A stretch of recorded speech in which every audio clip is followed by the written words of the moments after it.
Alors, bonjour Franck. Bonjour, Merci de venir nous rencontrer ici à la salle des Pyramides de Buc. c'est avec plaisir. Alors, je pense que les gens voudraient te connaître un peu plus. Est-ce que, donc moi, je te connais, mais est-ce que tu pourrais nous dire exactement comment tu t'appelles? Donc je me prénomme Franck Lavergne, j'ai 54 ans, Très bien. je suis commerçant artisan sur la place du marché à Buc, donc je suis coiffeur à mon compte. Donc voilà, D'accord, dans le Babuc. dans le Babuc, place du Très, marché. très bien. Quel sport pratiques-tu alors? Alors je pratique uniquement le cyclisme, piste et route, un peu de VTT occasionnellement. Donc voilà, ce qui a été mon premier métier. Avant d'être coiffeur. Ouais, D'accord. exactement.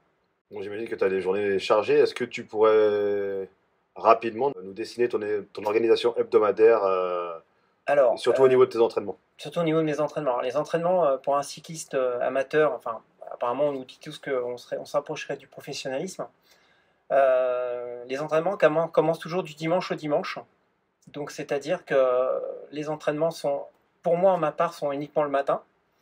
Donc, par exemple, pour l'entraînement du record que je m'attaque en ce moment, ça commence, je me lève donc à 5h30 du matin, tous les jours. Une alimentation très stricte où je pèse mes aliments et tout ça. Et après, je pars au vélodrome de Saint-Quentin en Yvelines, au vélodrome national, où mon entraîneur m'entend à 7h moins 10 pour m'entraîner jusqu'à 9h30. Ensuite, 9h30, je saute dans ma douche, je saute dans mes vêtements et je viens travailler au salon de 10h jusqu'à 19h30, 20h tous les jours. Ok, donc des journées bien remplies. Du coup, le volume horaire hebdomadaire des entraînements, ça te monte à combien à peu près? Je tourne actuellement, bon là, comme je prépare quelque chose de très important, quand on prépare des compétitions très importantes, route ou piste, c'est en général entre 10 et 13 heures d'entraînement semaine. Semaine, sur Voilà. le vélo. Sur le vélo.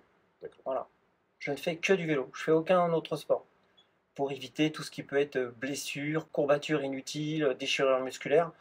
Parce que faut pas oublier que le vélo est un sport porté. Donc en fait c'est très bête à dire, mais un coursier ou un pistard ne sait pas courir. On s'abîmerait les cuisses, on s'abîmerait tous nos muscles, parce qu'on n'a pas l'habitude d'avoir un muscle qui tape par terre. Et donc on peut se faire de grosses blessures très importantes. Ce qui a été mon cas. Avec les chocs. Ouais, exactement. D'accord. Est-ce qu'il y a une date clé dans ta carrière? Alors ma date clé dans ma carrière, c'est en 86 où j'ai signé mon premier contrat néo-pro. Donc j'étais dans l'équipe de réserve de Castorama. Donc c'était l'équipe Anthony Berny. Donc c'était en février 86. Je suis passé pro, je sortais tout juste de l'INSEP Paris, où j'ai fait une bonne partie de mes études. Et j'ai signé mon premier contrat pro ce jour-là. Voilà. D'accord. Et je suis parti 4 ans en tant que néo-pro et j'ai monté les échelons au fur et à mesure. Parce que je suis arrivé champion de France de chrono individuel à ce moment-là.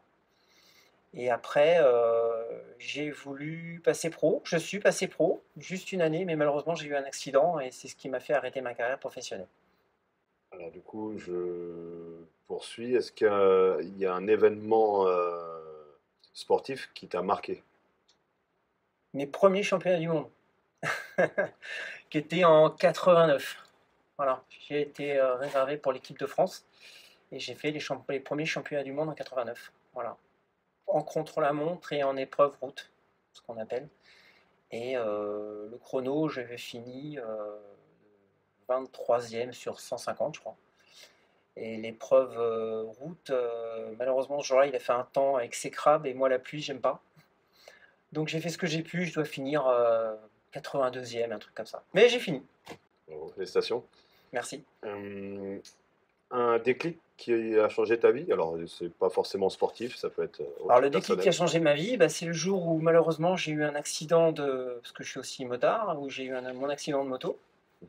Donc c'est pour ça que j'ai pas continué ma carrière professionnelle. Donc je me suis ramassé la figure en bécane et du coup ma carrière s'est arrêtée très simplement un 11 septembre, pas le jour des tours, mais je me suis cassé la figure le 11 septembre et du coup ma carrière pro s'est arrêtée là parce que j'ai surtout cherché à me soigner parce que le chirurgien m'avait annoncé que je ne devais pas remarcher parce que j'ai eu un tassement de colonne vertébrale et voilà. Donc je me suis remis, je me suis battu contre moi-même et la santé. Et j'ai réussi 1 an et 6 mois après à remonter sur un vélo. Mais évidemment, ma carrière professionnelle était finie à ce moment-là. Parce qu'évidemment, une équipe professionnelle ne vous attend pas pendant 12 mois, il faut le savoir. Mais heureusement, le Alors médecin heureusement qu'à a eu l'INSEP tort. Paris, on fait préparer un métier en parallèle. Et moi, j'avais préparé la coiffure. Et donc, à la sortie de cette maladie et de cet accident, j'ai décidé de me lancer dans mon métier. Voilà. Parce que j'ai revoulu malgré tout essayer de reprendre ma carrière pro. Sauf que c'était une période où dans le cyclisme professionnel, il n'y avait pas de place pour des gens comme moi. Et surtout pas des grosses équipes en France. Et j'aurai toujours ce souvenir de mon grand-père qui m'avait dit, tu sais mon grand, il serait peut-être mieux que tu sois un bon amateur qu'un pauvre professionnel. Et donc à ce moment-là, je me suis lancé dans mon métier. Voilà, tout simplement. Bon conseil. Bon conseil. Une ou un athlète du passé ou du présent qui t'inspire? Alors, mon athlète préféré, bon français, je dirais, comme beaucoup de Français, Bernard Hinault, bien sûr. Pour moi, c'était un modèle en tout genre, aussi bien au niveau du caractère que de la force et de cette intelligence de course, comme on peut dire dans notre sport. Mais je dirais que mon grand athlète et coureur professionnel préféré, ce serait Fabien Cancellara, un Suisse, qui m'a donné vraiment l'envie et du contre-la-montre et des épreuves sur piste. Et il a été champion olympique, maillot jaune, vainqueur de Paris-Roubaix. Enfin, il a gagné toutes les plus grandes classiques possibles et imaginables 2 ou 3 fois dans sa carrière. Et j'ai eu cette chance de pouvoir rouler une fois avec lui. Est-ce que tu as un exercice préféré dans ta routine sportive? Un exercice préféré.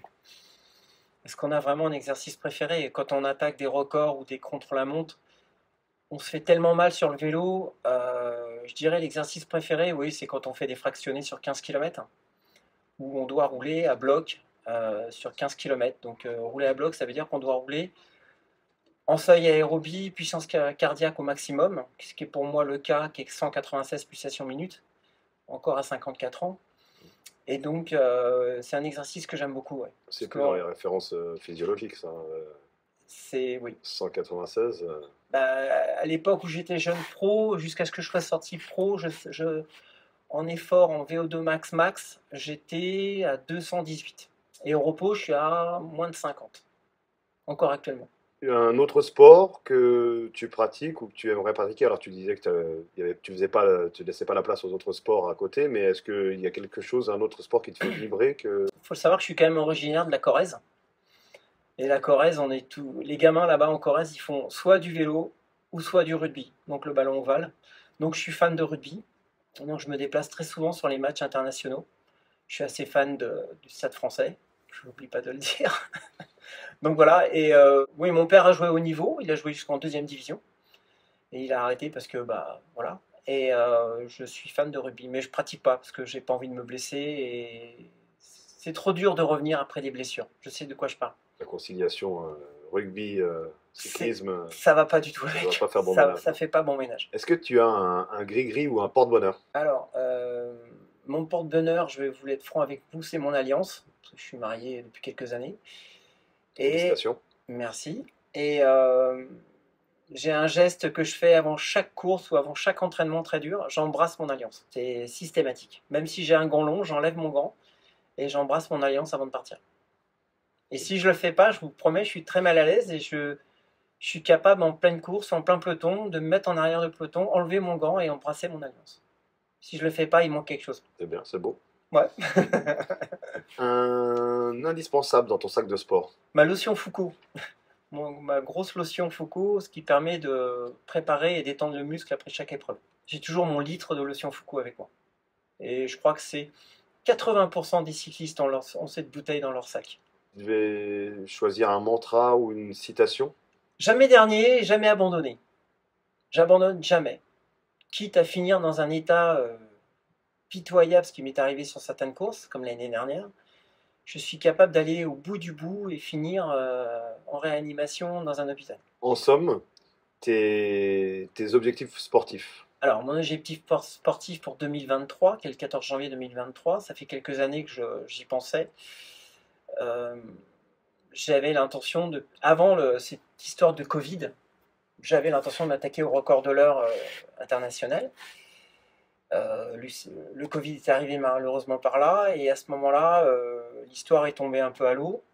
Et un jour, en allant faire des tests et des courses au Vélodrome de Saint-Quentin, un des entraîneurs me dit: Franck, il faut absolument que tu t'attaques au record de l'heure. Donc j'ai dit: 2023, je m'attaque au record de l'heure. Donc j'ai profité d'une autre course qui a lieu ce jour-là pour m'attaquer au record de l'heure UCI et national, euh, voilà, dans ma catégorie d'âge, donc les 50-55 ans. Pas un petit objectif, mais Et après, il y aura d'autres objectifs tout au cours de l'année, parce qu'un cycliste n'a pas forcément qu'un objectif dans sa carrière. Donc après, j'ai l'intention de faire le Tour des Flandres, les championnats nationaux. Et après, si tout va bien, je devrais aller au championnat du monde master pour le contre-la-montre individuel. très bien. Alors, donc, dernière question, on n'est plus très loin des JO 2024. Alors, tout à l'heure, tu as plus ou moins répondu déjà, mais est-ce qu'il y a un champion ou une championne olympique, passé ou présent, Alors, qui t'a marqué ou qui te marque? qui m'a marqué, alors, un grand champion olympique, c'était un Allemand qui était un pistard, on l'appelait le bûcheron, il était allemand, il s'appelait Helmüller. C'était un gars qui avait un pistard qui avait une force mais incroyable, à tel point que l'UCI, donc l'Union cycliste internationale, avait fait un petit apartheid pour le règlement parce qu'il était tellement puissant qu'il était capable de casser son vélo avant chaque départ. Et j'ai un souvenir de ce gars-là où il part pour une épreuve de sprint et il se lance et il arrache le cintre, le guidon. Donc la course s'arrête, il va voir les commissaires et dit: voilà, je vous rends votre vélo, voilà le règlement, moi ce que j'en fais. Donc ce gars-là m'avait toujours inspiré par sa gentillesse et par sa force. Et puis je reviendrai sur Fabien Cancellara qui a été champion olympique bien sûr. Et donc voilà, c'est vraiment mes personnages que j'adore et voilà, Très bien. Eh ben, merci Franck de d'être rien. venu nous rencontrer. Du coup, on se donne rendez-vous donc le 14 janvier, 14 janvier au pour bord de la piste de Saint-Quentin-en-Yvelines, le record. le record de l'heure, en Bon, espérant que tout se passe bien. eh ben, y a pas de raison. Bonne chance et Merci. bonne continuation dans ta préparation. Et ben merci, À à très bientôt, bientôt, Franck. au revoir. Au revoir.